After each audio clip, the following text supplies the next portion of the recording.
Hello friends, welcome to YouTube channel GK with Gajanan sir. Good evening. चलिए आज की class को स्टार्ट करते हैं। ये हमारा 5वां मॉक टेस्ट है। इससे पहले 4 मॉक टेस्ट हमारे हो चुके हैं। आपको मेरे साथ क्लास के एंड तक जरूर बने रहना है क्योंकि सारे इंपॉर्टेंट क्वेश्चन हैं, अच्छे लेवल के क्वेश्चन हैं, बार बार एग्जाम में पूछे गए हैं। और आप चैनल पर नए हैं तो चैनल को सब्सक्राइब जरूर कर लेना, साथ ही बेल आइकन को भी ऑन कर लेना ताकि हर क्लास का नोटिफिकेशन आपके पास टाइम से पहुँच सके। और आप साइंस के तीनों सब्जेक्ट को बेहतरीन तरीके से पढ़ना चाहते हैं थ्योरी, डायग्राम प्लस क्वेश्चन के साथ में, तो आप मेरे चैनल को जरूर सब्सक्राइब कर लेना। आपको निहारिका सैनी के नाम से चैनल को सर्च करना है तो आपके सामने स्टडी क्विज के नाम से चैनल ओपन होगा, तो उसको आपको सब्सक्राइब कर लेना है और साथ ही बेल आइकन को भी प्रेस कर लेना है। तो चलिए अब जल्दी से यहाँ पर क्लास को स्टार्ट करते हैं। और उससे पहले आपके लिए एक गुड न्यूज़ भी आ चुकी है। जुलाई के सेकेंड वीक में आपकी जो राजस्थान पुलिस की एग्ज़ाम है वो होना स्टार्ट हो जाएगी। तो अब आपके पास में बिल्कुल भी टाइम नहीं रहा है प्रिपरेशन करने के लिए। डेली क्लास में आया करो और वीडियो को ज़्यादा से ज़्यादा लाइक और शेयर किया करो ताकि और लोग भी हमारे साथ में जुड़ सकें। तो चलिए जल्दी से यहाँ पर स्टार्ट करते हैं। तो देखिए यहाँ पर आपका फर्स्ट क्वेश्चन है, निम्नलिखित में से कौन बहुलक नहीं है। तो यहाँ पर आपको बहुलक नहीं है बताना है। ऑप्शन दिए गए आपको घी, प्रोटीन, रुई और स्टार्च। इनमें से कौन सा बहुलक नहीं है। तो देखिए आपका जो राइट आंसर हो जाएगा वो जाएगा घी। जो घी होता है वो एक बहुलक नहीं होता है, जबकि प्रोटीन, रुई और स्टार्च ये क्या होते हैं, तीनों बहुलक होते हैं। अब देखिए जो प्रोटीन होता है वो किससे मिलकर के बना होता है। तो प्रोटीन मिलकर के बना होता है एमिनो एसिड से। किससे होता है, एमिनो एसिड से। अब देखिए हम रुई यानी कि कपास की बात करें तो ये सेलुलोज से मिलकर के बना होता है, और जो स्टार्च होता है वो कार्बोहाइड्रेट से मिलकर के बना होता है। तो ये भी आपको यहाँ पर ध्यान रखना है। ऑप्शन ए आपका यहाँ पर बिल्कुल सही हो जाएगा। चलिए नेक्स्ट क्वेश्चन देखते हैं। तो देखिए नेक्स्ट क्वेश्चन यहाँ पर, निम्नलिखित में से कौन सा बहुलक जैव निम्नीकृत नहीं किया जा सकता। तो यहाँ पर आपको वो बहुलक बताना है कौन सा है जो कि जैव निम्नीकृत उसको नहीं किया जा सकता है। तो देखिए आपका यहाँ पर जो राइट आंसर हो जाएगा वो हो जाएगा ऑप्शन डी, पीवीसी। जो पीवीसी होता है, पॉलीथीन होता है, उसको जैव निम्नीकृत नहीं किया जा सकता है। अब देखिए यहाँ पर आपको पता होना चाहिए कि जैव निम्नीकृत पदार्थ कौन से होते हैं। तो देखिए जीवों के द्वारा अपघटित होने वाले जो पदार्थ होते हैं उनको ही जैव निम्नीकृत कहा जाता है। तो ऑप्शन आपका यहाँ डी बिल्कुल सही हो जाएगा। चलिए नेक्स्ट क्वेश्चन देखते हैं। और जिस भी क्वेश्चन का आंसर आपको यहाँ पर पता है तो अपना आंसर भी कमेंट बॉक्स में लगा सकते हैं। और आपका जो यहाँ पर स्कोर रहेगा आप क्लास के एंड होने के बाद कमेंट में मुझे ज़रूर बताएंगे कि यहाँ पर आपका क्या स्कोर रहा है। ओके, चलिए नेक्स्ट क्वेश्चन देखते हैं। तो देखिए यहाँ पर नेक्स्ट क्वेश्चन है, निम्नलिखित में से सिरका किसका एक जलीय घोल है। तो यहाँ पर आपको बताना जो सिरका होता है, विनेगर होता है, वो किसका जलीय घोल होता है। तो यहाँ पर आपको ऑप्शन दिए गए हैं hydrochloric acid, oxalic acid, acetic acid और साइट्रिक एसिड। तो यहाँ पर आपका राइट आंसर बताना है। तो देखिए यहाँ पर आपका जो राइट आंसर हो जाएगा वो जाएगा एसिटिक एसिड। जो सिरका होता है, विनेगर होता है, वो एसिटिक एसिड का जलीय घोल होता है। ऑप्शन सी आपका यहाँ पर बिल्कुल सही है। चलिए नेक्स्ट क्वेश्चन देखिए। तो यहाँ पर आपका नेक्स्ट क्वेश्चन है, लंबे समय तक कठोर शारीरिक कार्य करने के पश्चात मांसपेशियों में थकान अनुभव होने का कारण होता है। तो यहाँ पर आपका जल्दी से राइट आंसर लगा दीजिए।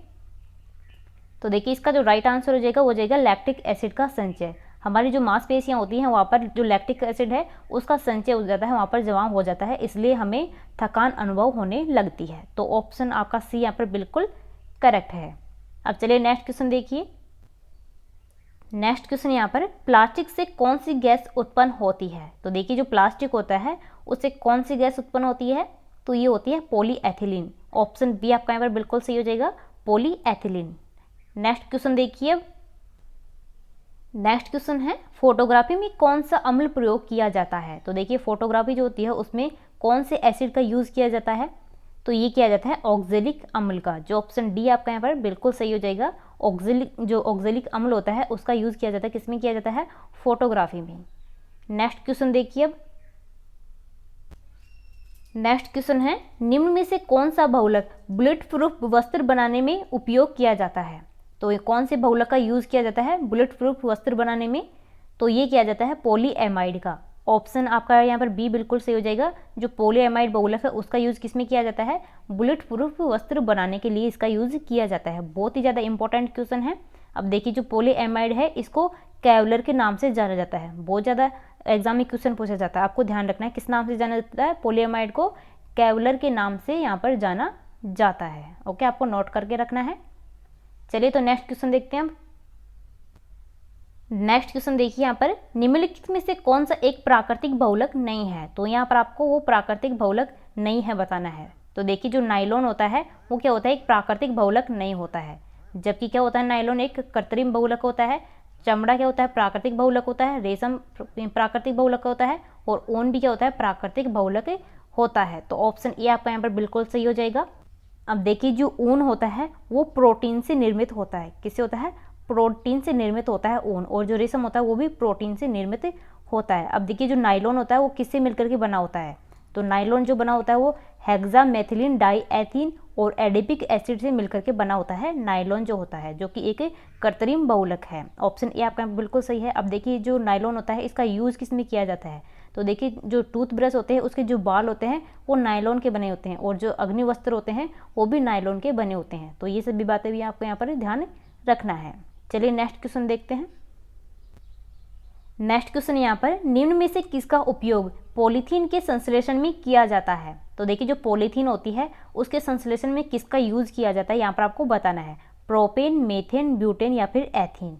तो यहाँ पर जो राइट आंसर हो जाएगा वो हो जाएगा एथीन। ऑप्शन आपका डी यहाँ पर बिल्कुल सही हो जाएगा। जो एथीन होती है वो पॉलीथीन की एकलक इकाई होती है, आपको ये ध्यान रखना है। ऑप्शन डी आपका यहाँ पर बिल्कुल सही है। चलिए नेक्स्ट क्वेश्चन देखते हैं हम। तो यहाँ पर नेक्स्ट क्वेश्चन है, निम्नलिखित में से कौन सा पॉलीमर नहीं है। तो ऑप्शन दिए गए आपको यहाँ पर नायलॉन, क्रिप्टोलैक्टम, टेफ्लॉन और पॉलीस्टाइरीन। तो इनमें से पॉलीमर नहीं है, आपको यहाँ पर बताना है। तो यहाँ पर आपका जो राइट आंसर हो जाएगा वो हो जाएगा ऑप्शन बी, कैप्रोलैक्टम। जो कैप्रोलैक्टम होता है वो पॉलीमर नहीं होता है। ओके, चलिए नेक्स्ट क्वेश्चन की तरफ चलते हैं। नेक्स्ट क्वेश्चन देखिए यहाँ पर, टेफ्लॉन का सामान्य नाम है। तो यहाँ पर आपको टेफ्लॉन का सामान्य नाम बताना है, क्या होता है। तो यहाँ पर आपका जो राइट आंसर हो जाएगा वो हो जाएगा ऑप्शन डी, पॉलीटेट्राफ्लोरोएथिलीन। क्या होता है, टेफ्लॉन का जो सामान्य नाम होता है वो होता है पॉलीटेट्राफ्लोरोएथिलीन। ऑप्शन आपका डी यहाँ पर बिल्कुल सही है। सभी क्वेश्चन के आंसर आपको कमेंट बॉक्स में कमेंट करके चलना है, और लास्ट में आपको क्लास के लास्ट में कमेंट करके ज़रूर बताना है कि आपका यहाँ पर क्या स्कोर रहा है। तो चलिए अब देखते हैं नेक्स्ट क्वेश्चन हमारा। नेक्स्ट क्वेश्चन देखिए यहाँ पर, निम्नलिखित में से कौन सा कार्बनिक अम्ल अंगूर, इमली तथा केले में प्रचुर मात्रा में विद्यमान रहता है। तो यहाँ पर आपको वो कार्बनिक एसिड बताना है कौन सा है जो कि अंगूर, इमली और केले में क्या होता है, अधिक मात्रा में उपस्थित होता है। तो देखिए यहाँ पर आपका जो राइट आंसर हो जाएगा वो हो जाएगा ऑप्शन ए, टार्टरिक एसिड। जो टार्टरिक अम्ल होता है वो क्या होता है, अंगूर, इमली और केले में प्रचुर मात्रा में उपस्थित होता है, विद्यमान होता है। तो ऑप्शन ए आपका यहाँ पर बिल्कुल सही हो जाएगा। चलिए अब नेक्स्ट क्वेश्चन की तरफ चलते हैं। नेक्स्ट क्वेश्चन यहाँ पर, प्राकृतिक रबर का बहुलक है। आपको यहाँ पर प्राकृतिक रबर का बहुलक बताना है कौन सा होता है। तो यहाँ पर आपका डी ऑप्शन आपका बिल्कुल सही हो जाएगा, आइसोप्रीन। जो आइसोप्रीन होता है वो प्राकृतिक रबर का बहुलक होता है। अब देखिए जो आइसोप्रीन होता है इसका फॉर्मूला क्या होता है, इसका फॉर्मूला होता है CH2 double bond CH3 single bond CH और यहाँ पर डबल बॉन्ड CH2। इसका ये फॉर्मूला होता है आइसोप्रीन का। अब देखिए जो आइसोप्रीन है ये कौन से पौधे से प्राप्त किया जाता है, तो ये किया जाता है हैविया ब्रेसियालेसिन्स पौधे से प्राप्त किया जाता है। अब देखिए जो आइसोप्रीन होता है इसको सल्फर के साथ में गर्म करते हैं, तो इस प्रक्रिया को क्या बोलते हैं, ये बोलते हैं वल्कनीकरण। क्या बोलते हैं, वल्कनीकरण। इस प्रोसेस को बोलते हैं जब आइसोप्रीन को सल्फर के साथ में गर्म किया जाता है। अब देखिए जो आइसोप्रीन होता है इसका यूज़ क्या होता है, तो इसका यूज़ होता है चिंगम बनाने में और जूते का सोल बनाने में इसका यूज़ किया जाता है आइसोप्रीन का। ऑप्शन डी आपका बिल्कुल सही है। अब चलिए नेक्स्ट क्वेश्चन की तरफ चलते हैं। तो देखिए यहाँ पर नेक्स्ट क्वेश्चन आपका, बेकेलाइट किसके संघनन से बनता है। तो देखिए जो बेकेलाइट होता है वो किसके संघनन से बनता है, तो ये बनता है फिनोल तथा फार्मेल्डिहाइड होता है, इसके संघनन से बनता है बेकेलाइट। ऑप्शन सी आपका यहाँ पर बिल्कुल सही हो जाएगा।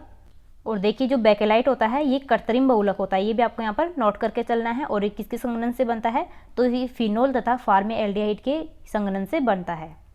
चलिए नेक्स्ट क्वेश्चन देखिए यहाँ पर। अब नेक्स्ट क्वेश्चन देखिए, निम्न में से कौन सा बहुलक बुलेट प्रूफ खिड़की बनाने में उपयोग में किया जाता है। तो यहाँ पर आपको वो बहुलक बताना है कौन सा है जिसका यूज़ बुलेट प्रूफ खिड़की बनाने के लिए किया जाता है। तो यहाँ पर आपका राइट आंसर हो जाएगा पॉलीकार्बोनेट। जो पॉलीकार्बोनेट बहुलक होता है इसका यूज़ किया जाता है बुलेट प्रूफ खिड़की बनाने के लिए। अभी पीछे हमने क्वेश्चन देखा है कि बुलेट प्रूफ वस्त्र बनाने के लिए कौन से बहुलक का यूज़ किया जाता है, तो वो किया जाता है पॉलीएमाइड का। ये भी आपको यहाँ पर ध्यान रखना है। ऑप्शन ए आपका यहाँ पर बिल्कुल सही हो जाएगा। नेक्स्ट क्वेश्चन देखिए। अब नेक्स्ट क्वेश्चन देखिए, निम्नलिखित में से कौन सा एक पदार्थ प्राकृतिक बहुलक है। तो यहाँ पर आपको प्राकृतिक बहुलक बताना है कौन सा है, बेकेलाइट, केवलार, लैक्सान और रेशम, इनमें से आपको प्राकृतिक बहुलक बताना है कौन सा है। तो देखिए आपका यहाँ पर जो प्राकृतिक बहुलक है वो है रेशम। पीछे मैंने बताया था आपको क्वेश्चन में, जो रेशम होता है वो कैसा होता है, प्राकृतिक बहुलक होता है। ओके, चलिए नेक्स्ट क्वेश्चन देखते हैं यहाँ पर। अब नेक्स्ट क्वेश्चन देखिए यहाँ पर, नॉन स्टिक फ्राइंग कढ़ाई में लेप लगा होता है, तो किसका लेप किया जाता है, जो नॉन स्टिक बर्तन होते हैं उनमें। तो आपको यहाँ पर जो राइट आंसर हो जाएगा वो जाएगा टेफ्लॉन। जो टेफ्लॉन होता है उसका लेप किया जाता है जो नॉन स्टिक बर्तन होते हैं उनमें। तो ऑप्शन आपका सी यहाँ पर बिल्कुल सही हो जाएगा। अब चलिए नेक्स्ट क्वेश्चन देखते हैं। नेक्स्ट क्वेश्चन यहाँ पर, निम्नलिखित में से कौन सा युग्म सही सुमेलित नहीं है। तो यहाँ पर आपको बताना है कि कौन सा युग्म है जो कि सही सुमेलित नहीं किया गया है। तो यहाँ पर आप देखिए ऑप्शन ए आपका यहाँ है फार्मिक अम्ल, जो लाल चींटी होती है उसमें कौन सा होता है, फार्मिक अम्ल होता है, बिल्कुल राइट है यहाँ पर। अब देखिए जो नींबू होता है उसमें कौन सा होता है, जो एस्कॉर्बिक अम्ल होता है वो होता है नींबू में, ये भी बिल्कुल राइट है। अब देखिए यहाँ पर जो माल्टोज होता है उसमें माल्ट एसिड होता है, ये भी बिल्कुल सही है। तो आप देखिए जो एसिडिक अम्ल होता है वो दही में नहीं होता है, जो दही होता है उसमें कौन सा होता है लैक्टिक एसिड। कौन सा होता है, लैक्टिक एसिड, यहाँ पर आपको ध्यान रखना है। तो ऑप्शन आपका सी बिल्कुल राइट हो जाएगा, मतलब कि ये रॉन्ग है। कौन सा होता है, लैक्टिक एसिड होता है दही में। ऑप्शन सी आपका यहाँ पर बिल्कुल सही है। चलिए नेक्स्ट क्वेश्चन देखिए। तो यहाँ पर देखिए नेक्स्ट क्वेश्चन है, नींबू खट्टा किसके कारण से होता है। तो यहाँ पर आपको बताना है जो नींबू होता है वो खट्टा किस वजह से होता है। तो देखिए नींबू में कौन सा अम्ल होता है, तो ये होता है साइट्रिक अम्ल। जो साइट्रिक अम्ल होता है उसकी वजह से नींबू खट्टा होता है। अब आपको यहाँ पर बताना है जो इमली होती है उसमें कौन सा एसिड होता है वो किस वजह से खट्टी होती है। तो देखिए इमली जो होती है वो टार्ट्रिक अम्ल की वजह से क्या होती है, खट्टी होती है, उसमें टार्ट्रिक अम्ल पाया जाता है। तो ये भी आपको यहाँ पर ध्यान रखना है। यहाँ आपको नींबू के लिए पूछा गया है, तो यहाँ पर राइट आंसर हो जाएगा ऑप्शन ए, साइट्रिक अम्ल की वजह से जो नींबू होता है वो खट्टा होता है। अब देखिए जो साइट्रिक अम्ल होता है ये क्या करता है, ये विटामिन सी की आपूर्ति करता है, ये आपको यहाँ पर नोट करके चलना है। ओके, तो फ्रेंड्स आज की क्लास को यहीं पर कंप्लीट करते हैं। और ये जो मैं क्वेश्चन आपके लिए लेके आ रही हूँ मॉक टेस्ट के रूप में, ये बहुत ही ज़्यादा इंपॉर्टेंट क्वेश्चन है राजस्थान पुलिस और पटवार के लिए। प्रीवियस एग्जाम में पूछे गए क्वेश्चन है, बहुत ज़्यादा इंपॉर्टेंट क्वेश्चन है, इसलिए मेरे साथ एंड तक ज़रूर बने रहिएगा हमेशा। और एक भी क्लास को आपको मिस नहीं करना है और ज़्यादा से ज़्यादा अपने दोस्तों को शेयर करना है ताकि उन लोगों को भी इन क्वेश्चन का फ़ायदा हो सके। तो ज़्यादा से ज़्यादा आपको वीडियो को लाइक और शेयर करना है। और जैसा कि मैंने आपको बता दिया है कि जुलाई के सेकेंड वीक से आपकी जो राजस्थान पुलिस की एग्ज़ाम है वो होना स्टार्ट हो जाएगी सेकेंड वीक से। तो बिल्कुल भी आपके पास अब टाइम नहीं रहा है, तो अपनी प्रिपरेशन को बेहतर बना के रखिए, डेली क्लास में आइए और कंप्लीट देखिए क्लास को। ओके गाइज, मिलते हैं नेक्स्ट क्लास में। Okay, thank you.